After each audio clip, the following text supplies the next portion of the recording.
Maybe I'll start it here. Go. Welcome back to Buddy Bakes, the show where I, Elisa Marie, show a buddy how to bake something and they in turn show me something cool. I am so happy for this episode because our guest today happens to be one of my actual BFFs. I have literally watched her grow up from being in culinary school to graduating culinary school. I went to her culinary graduation and now she is a sous chef at one of the best restaurants in Chicago. She has items on the menu under Chef Joe Flamm from Top Chef Season 15. She's freaking killing it. I could not be more proud of her. And she flew all the way here just to do this show and I'm so excited to be with her. Please join me in welcoming the former sous chef of Rosemary in Chicago and the current sous chef of Il Carciofo.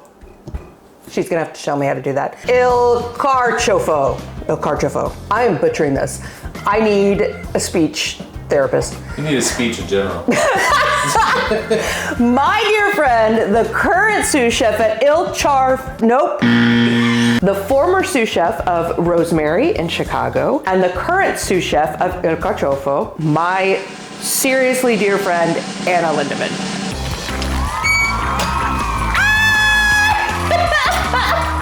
And the crowd goes wild. I'm so excited that you're here. Thanks for having me. Of course, thanks for coming. I'm so excited to be here. Seriously. I'm like, hey, I'm doing this show, and you're like, yeah, that's fine. Yeah, it's fine. I don't need 4 days off work, but I'll be there. My only caveat to being here is they took me to Disneyland, so. That's fair. That's fair. We did go to Disneyland. Tower of Terror, I don't know. The Sears Tower of Terror. The Willis Tower, come on. It's the Willis Tower Guardians of the Galaxy and the Sears Tower of Terror. Yeah. This is my absolute dear friend, Anna. We were station mates, like when she was still in culinary school, and we've been friends, it's been like 10 years.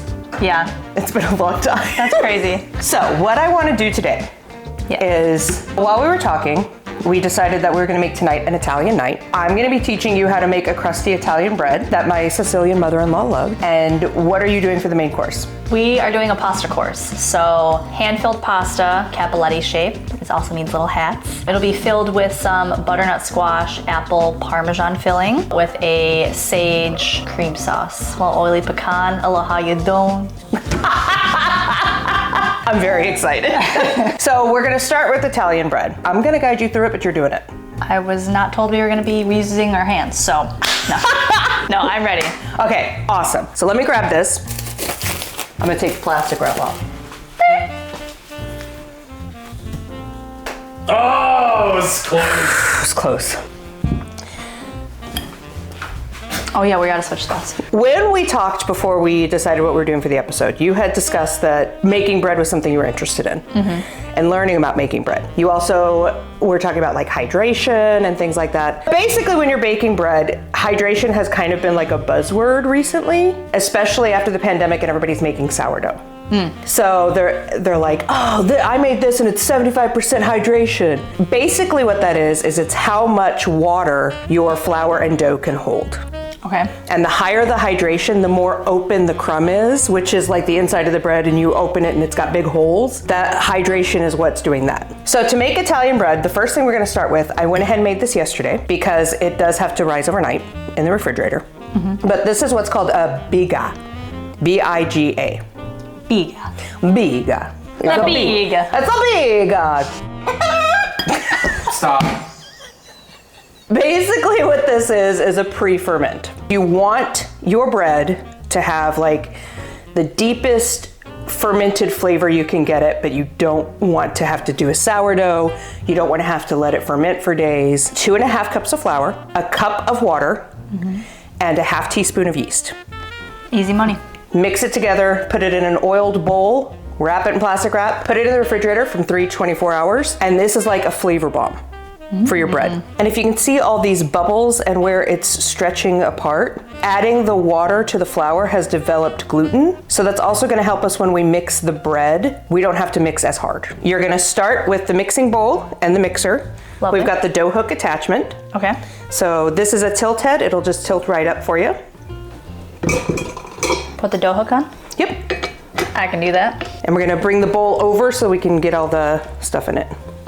Perfect. I'm gonna do this part just because my hands are already oily. So the pre-ferment, you're just gonna rip off pieces, it doesn't matter how big. This is just going to help you get it mixed in with all the ingredients we're getting ready to add. So this is kind of like adding starter to when you're making, okay. 100%, Okay. Without having to maintain a starter. It can be simplified, but I kill starters. From here, we're gonna make bread. Yeah. I promise you. We're gonna start with flour. This specific flour is actually from this flour is actually from a local grain place that mills their own grain. It is strong winter white wheat. You're it really screaming is. California. I know. But this specific one is about 14% Okay. protein. And the only thing that protein means is the protein is what creates the gluten. So it's gluten strains that create your stretchiness and also your elasticity. Okay. So the higher the protein, the more of both of those you're gonna have once water hits it. If the protein content is a little confusing or you don't know the protein when you go to the grocery store, safe bet, if you're making bread, buy bread flour. Easy. So go ahead and do 2.5 cups of the bread flour. Okay. You're a professional. I've watched a few of you. Oh no, we got more. Oh, We got more. backing up. Bagging up. Let's add some salt. That is 1 3/4 teaspoon of salt. Salt is super important because bread is basically like 3 ingredients. And if you don't have salt, it's not gonna enhance the flavors. It's gonna taste like floury. It's gonna taste dull. Like cardboardy. 100%, and salt's what's gonna wake that up. We don't want that. No, we do not want that. We're gonna add 1 tablespoon of sugar. Sugar is what's gonna help feed the yeast. It also helps with browning in our end product. We love that. We love a nice little crust on our bread. 100%. The last 3 things we're gonna add. The last dry ingredient we're gonna add. The last thing before the last. Before the last other thing. The other last things is we're gonna add yeast because it makes it grow. Yeast are the sea monkeys of the baking world. What is it? What do you mean by that? Like sea monkeys, they used to come in like packages and they were like dehydrated and you'd put them in water and then they would come. I love those things. Yeast is the sea monkeys of baking. I like that. It's a good analogy. Thank you. Thank you. I came up with that. That's why we pay her the big bucks. The beautiful thing about this dough is we're not having to worry about blooming the yeast. We're not having to worry about keeping the salt away from the yeast. It takes time because bread takes time, but it's definitely like 1 bowl, let's get this done. So we don't have to worry about the water being warm. That's just lukewarm water. Lukewarm. Yeah. Now all my makeup's So we're gonna add 1 cup of just room temperature water. Perfect. And last but not least, we are making Italian bread. So Italian bread, olive oil. This is extra virgin, good quality olive oil. If you don't know anything about me, love olive oil. That's her jam. That's all the ingredients. Perfect. So go ahead and put that down. All right. We're gonna stir it till it comes together. Okay. So on low, it's gonna dance. This is a little bit older of a lady. We love her. We love her. She is a workhorse. She has made this bread like 6 times in the past 3 days. She's the Estelle Getty of the bakery. She is the Sophia Petrillo of this bakery. She just watched her first Golden Girls with us like last night. I did. So now that this is all stirred together, see how the biga just mixes right into the bread? Yeah, it looks like it's all cohesive. Yeah, exactly. So now we're gonna knead it. We are gonna turn this up to, let's start at about a 4. Okay. And again, she's an old lady. Down, girl, down. She came apart earlier today. I was doing a practice loaf and she just literally came apart and I had to fix her with a screwdriver. She crushed it. We're gonna crank that up to 6. Here we go, girl. Here we go. But seriously, even mixing on industrial like pole bars, they still, if you have enough dough in them, wiggle and dance a little bit. So Yeah. And the beauty is this makes 2 loaves. oh, So we're gonna let this go for about 6 minutes. Just hang out.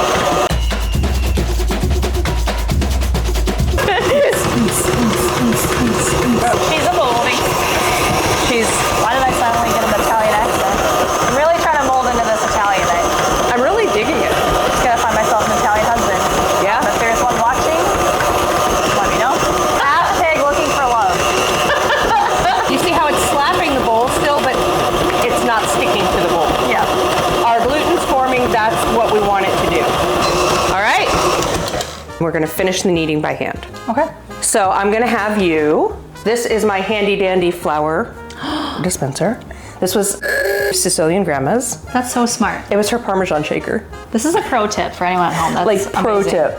And remember we added, so this has the pre-ferment, it's got the hydration, it has the olive oil. So we don't have to worry about how much flour we're using to put it together. It just takes another step out of your mind. Instead of having to like, I'm putting too much, no, you're good. So we're gonna take it off the hook, pop it right on here.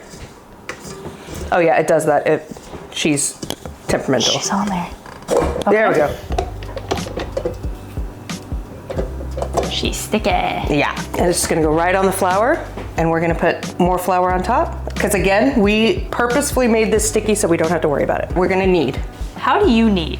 So Because I feel like I just don't. It doesn't feel natural. basically you just wanna work the dough. So what you were doing, your instincts are absolutely correct. Okay. Put your hand on it, push your palm forward, bring it back over. One of the ways that I learned how to do, and this is actually an Italian method that's really cool, is you hold one end, you stretch it all the way out and see how you're creating elasticity. Fold it back over, turn it. So you're not having to work as hard, but you're creating those gluten strains. You're still, yes, doing what you need. Exactly, you are still working it, you are still stretching it, you're getting your elasticity in, but you are not doing this for 3.5 hours. Right. And see from even the first time we were stretching it, how far you're stretching it before it breaks. Yeah. Exactly. Bench scraper, also our best friend. I love these. Yeah, because if it's sticking down here, you just pick it up, fold it over. Ha ha ha. See how we haven't been working it for very long and how little it's sticking already? Making bread, making gluten. Because see, like my hands compared to yours, because you were working it. High five. I let you do all the hard work. I come in for the glory. I do a little of this. Yeah. And we're gonna do a little bit more just until it starts feeling really smooth to your hands. And that's all the gluten we've created. So you can start seeing the light through it before it breaks. So the two things we're looking for is first, do you see how more bulky it is? We had the pre-ferment, the biga. Yeah. That was giving us yeast. Then we added yeast. Okay. And we've given it sugar to eat off of. So it's already growing. And then what I want you to feel is how it feels now that you don't have sticky dough on your hands. Aww. This is a very true story. One way to encourage gluten is to spank your bread. Ooh. So it's like,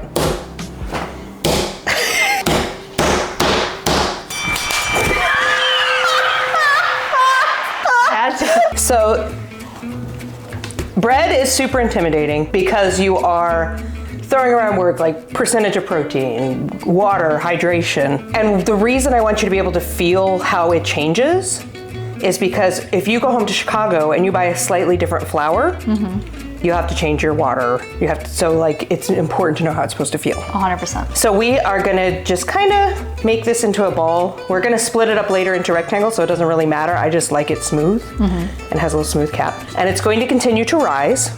We're gonna rise it for 2 hours, but we need to put it in an oiled bowl and put something over it.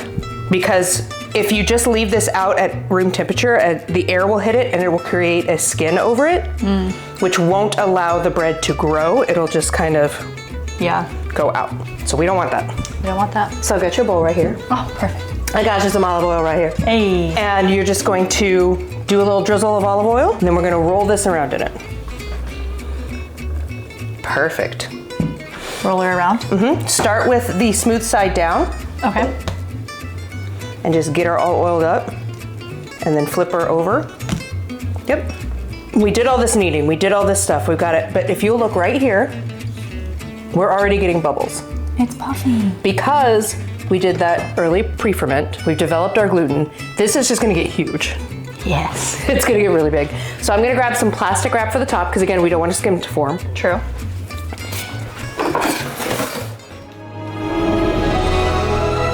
We don't want skin. Hashtag trying to find me a husband from Italia. He needs to be rich. We're putting the plastic wrap on it. I like to put the plastic wrap on tight just because you can watch it grow. A little trick that I learned that I'm gonna show you, because we want this to double in size, I just take a little piece of tape and about where it is height-wise, I just put that tape there, and that gives me a visual reference. I like that. The recipes will say, you know, let it rise for 2 hours, let it rise for an hour and a half, let it rise for an hour. If you put it in a warm spot, it's gonna rise faster. If your kitchen's really cold, it's gonna rise slower. This just lets you know it's a visual aid. When it's done, it's done. And I am all about visual aids. I'm very much a visual learner, so I like that tip. So I'm gonna have you set this on the counter over there. Okay. To rise, and through the magic of television, I have one over there for you to bring out. Ooh. So you see how it kind of has this dome here? Yeesh. That's all the gases from the yeast. It's another visual indicator that it's working. Okay. So this has risen, in my kitchen it rises about an hour and a half. Again, watch for your visual cues. We're gonna take the plastic wrap off. Yay. We're opening our present. I'm gonna have you flour the surface again. Okay. Tell me when. That's good. And then you're gonna flour our work surface as well. Okay. One of the reasons I did this in the glass bowl also is so that you can see all of these bubbles on the side. So if you look on the side, you've got all these bubbles. That's what's creating our open structure. Okay. Now, some of these will deflate as we're working with it, but it's not done rising, so we're still gonna get more. I don't wanna lose any of this by punching it down. So what we're gonna do is we're gonna turn it out onto the work surface. All the way. Yep. Lovely. Look at all of those. She's gorgeous, honey. It's kind of fun how the oil has like stuck into the some of those air pockets too. Yeah, and it adds like a really great flavor once it's baked. So we are gonna use our handy bench scraper. Our favorite. And I am gonna have you divide this in approximate half. And I'm gonna work with one half and you're gonna work with the other. Lovely. So we're gonna basically make this into as close to a rectangle as we can. Okay. It's going to easily do it, but we don't wanna work it too hard. Just as fast as we can, yep. Now we're gonna do an envelope fold. 1/3 up, 1/3 up, like you're doing an envelope. We're gonna do a little tuck. So take that top part up and just tuck it right underneath. We're gonna do that on the other side, yep.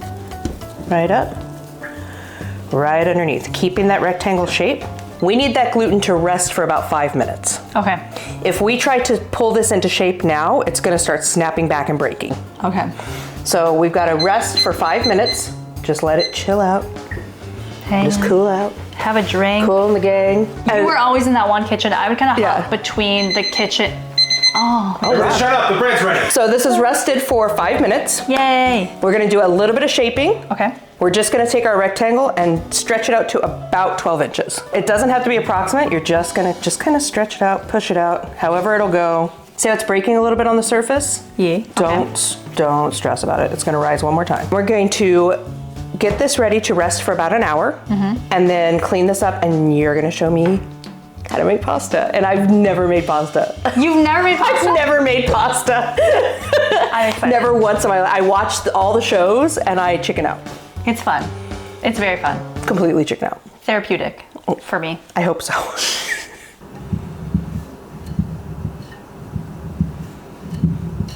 Are we filming? Yeah. Do you need this? So we've talked a lot about how amazing you are, because you are. Aw. And I say this all the time to everyone, including her like 30 times this weekend, that like the proudest day of my life was walking into your restaurant that you were a sous chef at. Aw. And just being like, and like I ordered dishes you made. Yes. Like it wasn't like you worked in the back and you had done prep work. You had dishes on the menu that I ordered and ate. Like that was crazy. And I am so very proud of everything you do. And I have never made pasta, and you make pasta a lot, and I am very excited to learn this. So I am gonna let you take over and you teach me. Okay. Before working at Rosemary, we were mostly doing extruded pasta, so that was just mostly flour and water. Now I've broadened my horizons. Yes. We almost always have like 2, maybe 3 tops filled pastas on the menu. So we have extruded and filled. But when you do a filled pasta, you need a little bit more than just flour and water. So we've got 2 different types of flour here, water, our egg yolks, and then some olive oil. Egg yolks, and then more importantly, the oil is gonna make it elastic and stretchy, and we can move it and manipulate it into the shape that we want. Oh, okay, okay, Yeah. that makes sense. So, I'm so excited. Shall we get started? Let's do it. Should we switch so you can like do this? Oh yeah. Okay. Oh God. Meh. I was literally like, I don't have to do anything. Okay, we're gonna put the bowl on. We're gonna put our dry ingredients in. We have 00 flour here. Mostly easy to find, and if you have problems, honestly, the internet is gonna be your friend. And I feel like I've seen it at Italian markets too. Oh yes, she's out there. Know And her, she's love beautiful. her. She's cute. Find her. She can make pasta. Hashtag Italian husband. You're gonna be married by the end of the year. Let me get a close up so I can like get my ring size. We're gonna go in with our 00 flour, quart and a half, maybe like a cup and a half of fine semolina. Dump everything in. Okay, and this is 00 too? Yes, ma'am. It's all gonna get. Why did I say that? Did you just call me ma'am? I am 23. I knew you wouldn't like that. This is the fine semolina. Fine semolina. All right. All going in. So that's our dry ingredients. Okay. And then we're going to be going with some egg yolks. We've got a pint of egg yolks, roughly 27. It's actually exactly 27. So that's just going to go into the bowl. It's so cool. Our ASMR channel is back. We're going to go in with some olive oil. Okay. So we've got a really nice quality olive oil that is used versatilely for cooking and honestly tasting. It smells really great. It's like Floral. it's floral and like peppery almost. But it's super smooth. That's so nice. It's really nice olive oil. So that's gonna go in. And about how much is that, would you say? That was not quite 100 grams. Yeah. I think it was like 50 to 60 grams. And then last but not least, we're gonna go in with water. I usually like to use tempered water, but it doesn't really matter too much. But what does matter is the climate and where you are working with this dough at. From summer to winter, making pasta dough is a little bit different. I brought this recipe we were doing an offsite in Denver, and I've only, I guess, ever made it in the Midwest, and then I go out to Colorado and, you know, we're Mile High City, quite a different elevation up there, and we were struggling with this pasta dough. So if it doesn't work for you, you know, maybe add a little bit more water, a little bit less water, but it should be pretty versatile for just about anyone out there. So we're gonna start by adding all this water, and then we might add a little bit more. We're gonna add this onion. And then we're gonna get to mixing. All right, so got the dough hook on. We're gonna lock her. Lock her up. Start on, you know, the stir, the lowest one. You don't want a face of flour. We're just getting all of the wet and dry mixed together. It comes together super fast. It does, yes. We are gonna knead and mix this dough for 10 to 12 minutes total. The first 3 to 4 minutes, it's gonna be kind of ugly, and then after those 3 to 4 minutes is when all that kneading comes into play. It's gonna get super pliable, and I'm gonna show you guys the little push test. Patience at first. Obviously don't start adding any flour or water yet, because it's not gotten to know each other yet. I'm liking where we're headed. It's really pretty. Things are looking up. It's really pretty because it's the yolks, but it's also like that semolina. The yolks? Yolks. We got the yolks in the bowl. So now we've all come together. There's just a little bit of dry in the bottom, but we're gonna kick her up a notch and then really get that kneading process going. Yeah. Yeah, girl. She's on the struggle bus. She is.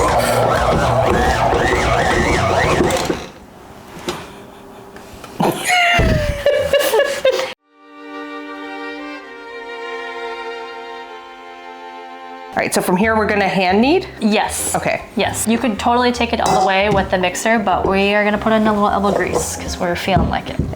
Yeah! So I'm going to roll this out onto our little counter here. And Love. yes, obviously it's not all mixed, but that is a-okay. That is just fine. And I'm going to roughly divide this and give Alyssa half and myself the other half. Oh my God.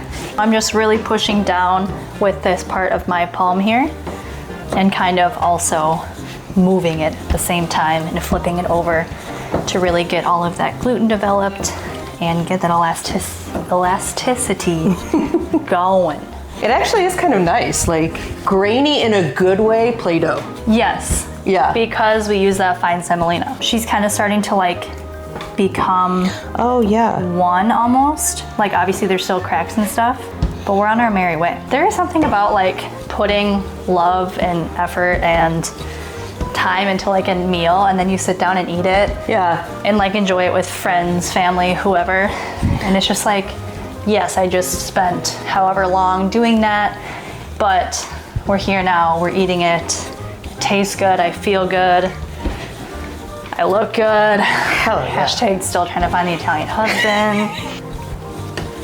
Can you feel like as you're touching it and kneading it, it's getting more like soft almost? Yeah, And like, yeah. It's getting more pliable and it's truly starting to feel like Play-Doh. Yeah, yeah. Okay, I would say we're roughly at 10 minutes, 10 to 12 minutes. Probably. I have a nice dough ball. You also Yeah. have a beautiful dough ball. Yeah. It's not perfect, it doesn't have to be. I'm gonna kind of move it into a circle, if you will. And my favorite way when I'm doing it why am I out of breath right now? I know. Because we just worked out, girl. We're gonna do the little finger test, and you see how she's bouncing back at me? Oh. She's not fully coming back, and that's okay. But she's doing something, which is great. See, she's Oh, coming yeah, okay. back. That's great.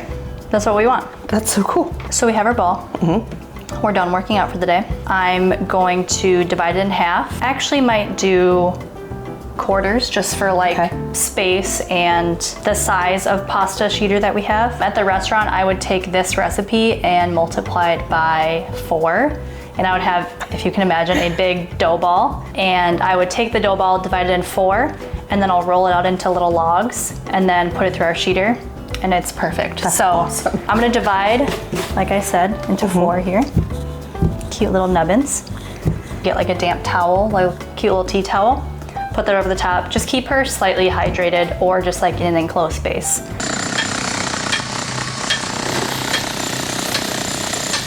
Okay, we've got our dough separated into appropriate sizes. Elisa is going to do the same. And I'm gonna start wrapping until they're all wrapped up and I just have one little nugget to work with. It feels so fun. Skizzers. I don't know. Where is she? Where are they? Oh, I may have put them over here. Listen, I'm just trying to make this as hard as humanly possible. And this is the part of the episode where they both wander off camera. I just feel like a freaking jabroni cutting it without I know. Scissors.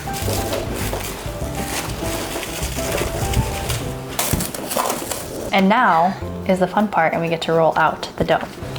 So we're gonna set up the pasta sheeter. We got our rolling pin. I've got some fine semolina here for dusting, making sure it's staying, you don't need it to be dry, but you also don't want it to be sticking. So just a little bit of help from our flour. Yeah, we're gonna get rocking and rolling here. So this pasta maker I found at a thrift shop in Chicago. Did you? That they would have like 50-cent Mondays. Shout out Unique Thrift, 50-cent Mondays. I don't really know. I guess we have to go this way. If we like start down here and Oh, okay. go out this way.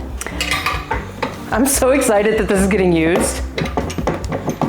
Back home in Chicago, we have a very large and in charge industrial sheeter. So when I'm rolling out pasta, I usually, like if I was back home in Chicago, I could just run this through with this thickness. Since this is a little bit smaller, you kind of want to help yourself out. But essentially when you're rolling out pasta, you're starting on the widest or typically the largest number. And then you're going down in intervals of like 1 or 2. You don't want to go from like 10 to 1. It's going to overwhelm the sheeter. It's not going to get a good product for yourself. So let's get started. I'm so excited.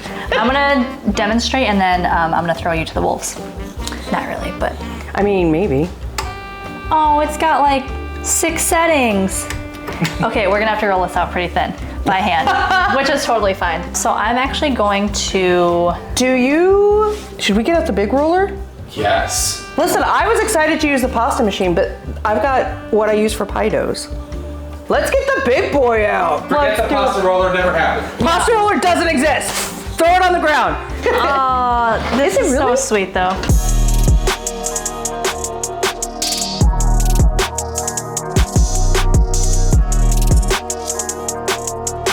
We got the big guns out. This is great just at home to use. But since I am a professional baker and I have professional equipment, we're gonna use the big one and crank out some pasta. I'm so excited.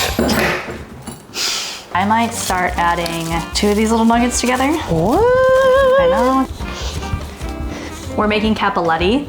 which translates to little hats. If you have a ring mold, something like this, super helpful. Similar to like a 2-inch cookie cutter? Yes. I'm gonna start running this through the sheeter. I roughly have it the same size as this over here, so it's not gonna squish it out too much. Roll around through. Obviously it's nowhere near what we need it to be. So we're just going to adjust the width here. And as you can see, these 2 rollers are now closer together, and I'm just gonna run it through. And we're gonna go again. We're getting smaller and smaller. So I kind of have an arrow shape at this point, and I kind of want it to be equal to the best of my ability. So I'm just gonna kind of fold it, kind of like we did those envelope folds earlier. Yeah. And I've got my Elisa's trusty dusty rolling pin. And I'm just gonna kind of roll it myself for a little bit, and then I'm gonna keep it on the same setting here and roll it back through into like more of a rectangle shape for me. That's pretty good. We're not going for perfection here. We're going thinner, thinking thin. Gonna kind of do that. So I have a question for you. Yes. Because you just added a little semolina. What alerted you to do that? It was kind of starting to get tacky, and I'm mostly just doing it to, like an insurance policy, if you will. Okay. I'm glad we brought out the big cojones. Me too. Perfect. That's so beautiful. Getting somewhere. To me, this is already so thin, but I get because you're folding it on top of itself. It's got to stay like. Yes, exactly. Should we flour these just in case? Yeah, and I'm also gonna flour this. Flour everywhere. Flour. And when I am dusting this, you're more than welcome to sprinkle on, but I love to feel fancy and do a little throw. That's so pretty. And I went sideways. Okay, obviously you can see I have some extra flour on here, so I'm going to take a little pastry brush here.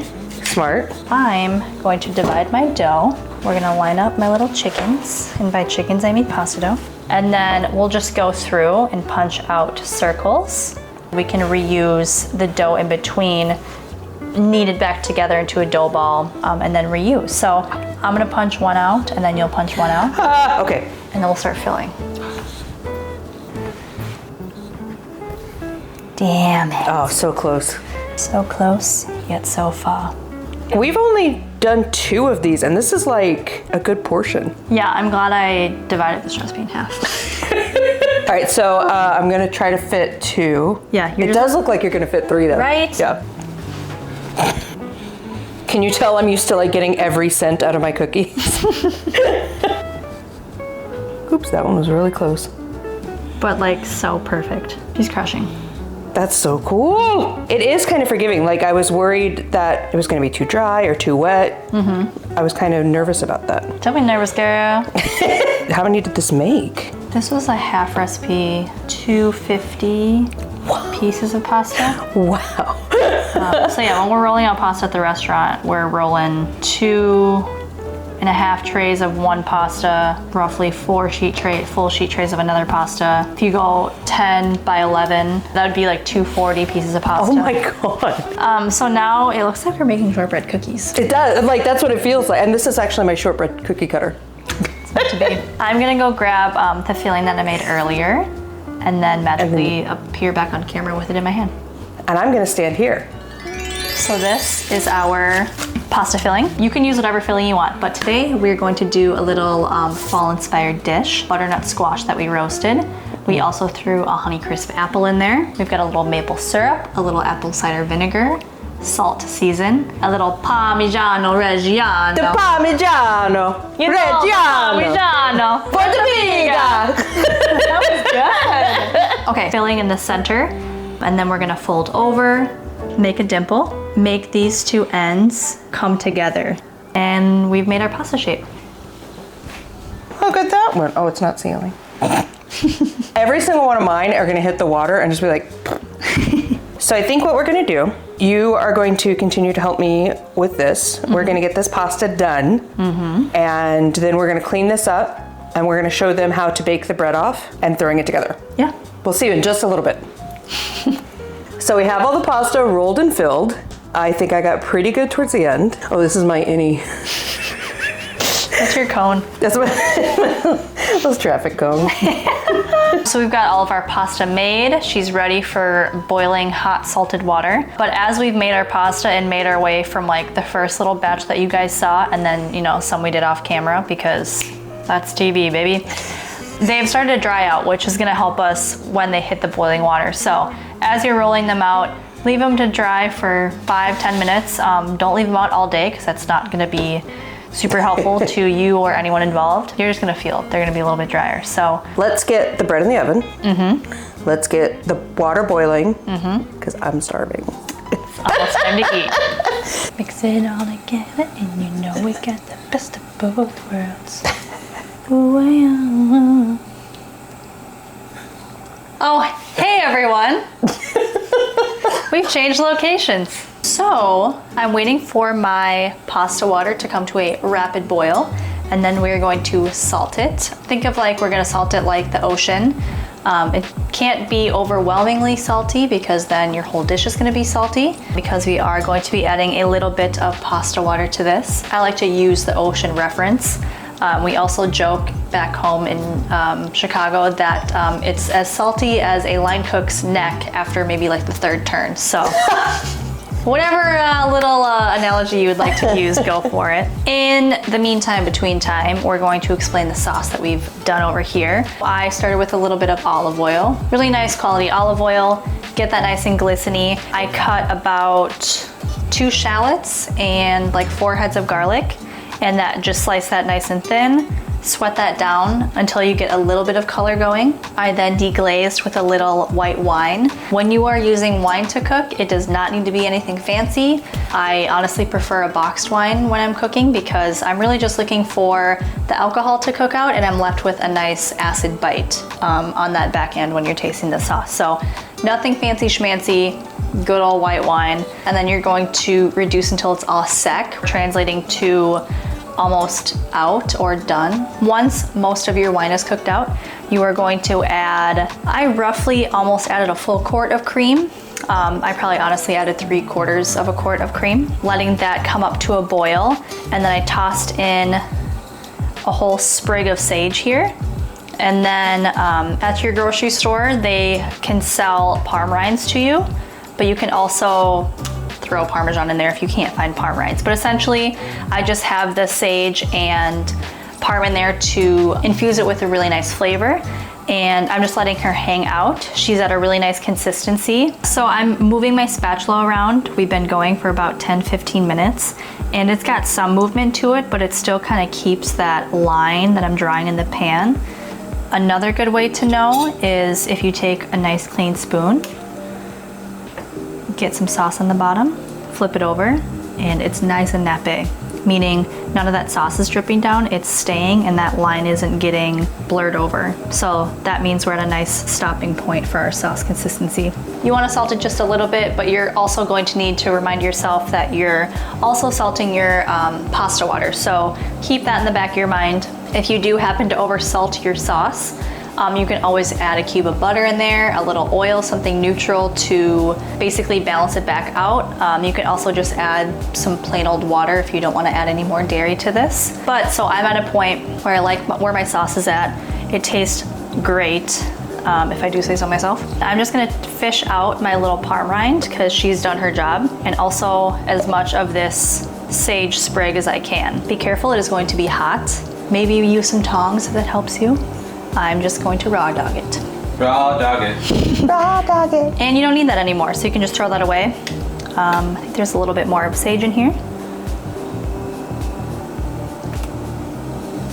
Alrighty, now our bubbler, I keep saying bubbler, our pasta water is very close to a boil, so we are going to salt it. I'm just gonna go in with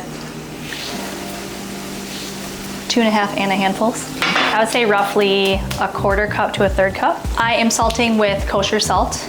You are more than welcome to salt with iodized salt, table salt, but keep in mind all of these salts have different size granules, and it's gonna affect your salinity. Try to keep it to like a cheaper, low-end version of salt because you're just looking for salinity and not really much else. It's gonna be really hot, but I do wanna check the salinity of it. I'm just gonna try a little bit. Okay, I'm gonna maybe do a couple more handfuls. Taste your pasta water, people. I did roughly about 4 handfuls. Again, I think it's gonna be roughly 1/3 to 1/4 cup of salt. Water's boiling, our sauce is ready to rock and roll. I'm gonna grab pasta, drop it in. When the pasta is floating, you're gonna fish a piece out, and we're gonna feel together where we crossed our pasta over, because that's where the most of your pasta is at, and that's when we know it'll be ready. Because if that piece is done, everyone else is done. So I'm gonna grab my pasta. Here she is. So we're just gonna slowly drop in our pasta to our boiling water. Since we dropped in something that's not hot, it is gonna lower that temperature. So do not add all of your pasta at once. Kind of go in batches, especially if it is fresh filled pasta. You don't want to lower the temperature of the water so low that it's not even at a boil anymore, because that's when your pasta will become gummy. It'll stick together and you're gonna have a mess on your hands, and we don't want that. We're already kind of starting to get close to the top. I would say roughly in the boiling water, it'll be between 2 to 5 minutes, depending on how thin or thick your pasta is. Don't be afraid to, every once in a while, give her a little stir. This is called a spider. You're more than welcome to fish it out with a spoon. It's gonna be a little bit harder. You can use a slotted spoon, but essentially something of this caliber. Okay, so as you can see, my pasta is, again, still at a rolling boil. So I'm just gonna find one. I don't need all of them. I'm gonna find where we folded it over itself. Give her a couple little, it's gonna be hot, so if you need a second, give her a couple little smushes, if you will.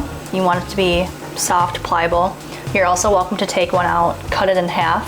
And if you see a little white line, that's the flour that's not fully cooked. You're gonna wanna continue cooking it. But I feel confident that this is a cooked noodle. I'm now gonna transfer cooked pasta to our sauce. Toss it, and then we're gonna plate. So I am just moving our pasta around, getting the noodles and the sauce to come together and know each other. They're gonna continue and finish cooking in the sauce. So just also keep that in mind when you are pulling the noodles. I'm gonna give her a quick little taste. That was very good. Getting a little sage, a little bit of that Parmesan rind. I'm getting those alliums that we started with. I'm gonna cut the heat, and then we are gonna go over and plate. Actually, wait, I forgot a step. Idiot! Earlier, I diced up some of the butternut squash, and I made some brown butter. And when my butter was nice and brown, I threw in the raw cubes of butternut squash. And now I'm just going to add some of this butternut squash brown butter situation to our pasta. And it's gonna be a nice little addition to the dish itself, and then also remind whoever's eating this that there's squash in there. It's already cooked, I'm just reheating it essentially. So that's all together, that looks nice. I know it tastes good. And now we're gonna plate. For real this time. Crush it. That smells so good. I'm very excited. It smells so good. And I loved watching you put it together, and I love the element of the butternut squash Yeah, with right? the brown sugar. No, brown butter. Brown butter. Are we ready to plate? Well, I have a question for you first. Yes. So this is more than enough for dinner tonight, and it's all super beautiful. Can we like freeze this? Do we need to like take it out of the semolina? Like, what is the situation? Totally welcome to freeze this and save it. I would just say as you're freezing it, save it in a single layer. So I would even move all these little pieces up here just so they're single and ready to mingle. Hashtag still on the hunt for an Italian husband. Call me, Please. DM me, and I'll give you my number. Single layer, let it freeze for the day, and then after that full day, they're nice and frozen. Pop them in a Ziploc bag. Pull it out when you need it. Honestly, you could also go as far as to freeze them in portion baggies or portion cups. Pop it into your boiling salted water, and you have fresh pasta on a weeknight. That sounds amazing. Like just like from frozen right into the water? Yep, it's gonna take maybe, more like 10 to 12 minutes depending on how many pieces you're dropping. It's gonna take a little bit longer, but you're still looking for nice and al dente, a little squishy in the middle, but not squishing between your fingers. This is probably gonna be eaten in like 24 hours. Yes. No need to freeze this batch. Like this batch will be fine. Alrighty, so we've got our nice little bowl here. I like to say bellies up. Some of them have flipped over, so bellies up. You can see some of our alliums here from earlier. Nice little pile of pasta. Get some of that butternut squash in there as well. And then we're going to go in with some oily pecans. I've just brought these up in a neutral oil. I used vegetable earlier today, but you can use rice bran, canola, something that's got a higher smoke point, and you're just gonna be tasting nuts, so you don't maybe want like an olive oil, but you're more than welcome to. Can I use that oil again? Like to flavor or to cook or? 100%. You could make a pecan aioli out of it. Like you could, That sounds really good. the world is your oyster, but you could also use it to fry your sage, which is exactly what I did. So you can have like a pecan sage oil. This girl. So I'm just gonna put a little of these oily toasted pecans over the top. A little bit of that oil on there is a-okay. And then we're just gonna finish with some fried sage. Where'd you get that sage? It's crazy you ask. I got it right from the backyard over there. I'm really proud of that sage plant. It's gorgeous. If you guys could see it. And that is our finished product. That's so beautiful. We've made our bread, we've shown our bread, it's delicious. I have a knife and I don't know how to use it. Just gonna do a little of this. It's nice and rustic. See all these teeny tiny little bubbles we were able to create? That's delicious. It's great with olive oil. I'm a butter girl, as we know, so I did get some Italian butter, so I think that counts. Ooh. We can cut the bread all we want, but I think what we should do is eat it the Italian way and share it. Aw, I like that. Our labor of love. Cheers. Cheers. This is really good. I like that it's chewy, but not like, Right. It's not a labor. Yes. And you've got that nice crust that we were talking about because we did our little oven trick with the water. It's very good, and it's honestly a great mild flavor that I think would go amazing with anything. This is gonna go really great with the Cappelletti, but if you're like just made a big pot of red sauce, like this is dipping bread. You got me thinking. No, I can't wait to try this. Let's dig in. Oh my gosh, yes. I'm like, bread, whatever. Fine, throw it away. I'll let you do the honors. So I kind of want to get a perfect bite, so I'm gonna make sure I get some of that fried sage. Here's a little butternut. Oh, thank you. I want some fried sage too. Okay, there we go.